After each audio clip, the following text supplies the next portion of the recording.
എല്ലാവർക്കും നമസ്കാരം. സാങ്കേതിക കാരണമായിട്ട് ഇപ്പം എല്ലാവർക്കും അറിയാം, ഹൈക്കോടതിൻ്റെ ഒരു ഓർഡർ വന്നിട്ടുണ്ട്. അതിൻ്റെ കാരണമായിട്ട് ഇപ്പം ഇവിടെയാണ് ഞാനിത് ചെയ്യുന്നത്. അപ്പോൾ എൻ്റെ സബ്സ്ക്രൈബറും എൻ്റെ ഫോളോവേഴ്സിന് വേണ്ടിയിട്ട് ഞാൻ ദീപാരാധനയും അതിവിടെ ഞാൻ കാണിക്കുക. ഇപ്പം നട അടിച്ചേക്കുക. ഒരു 10-15 മിനിറ്റിൽ നട തുറക്കും.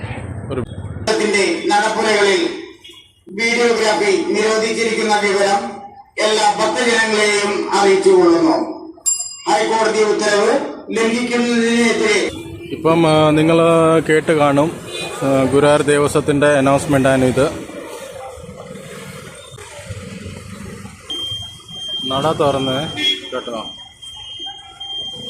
ക്ഷമിക്കണം, നിങ്ങൾക്ക് എനിക്കിങ്ങനെ കാണിക്കാനേ പറ്റത്തുള്ളൂ. ദീപാരാധന നട തുറന്നു.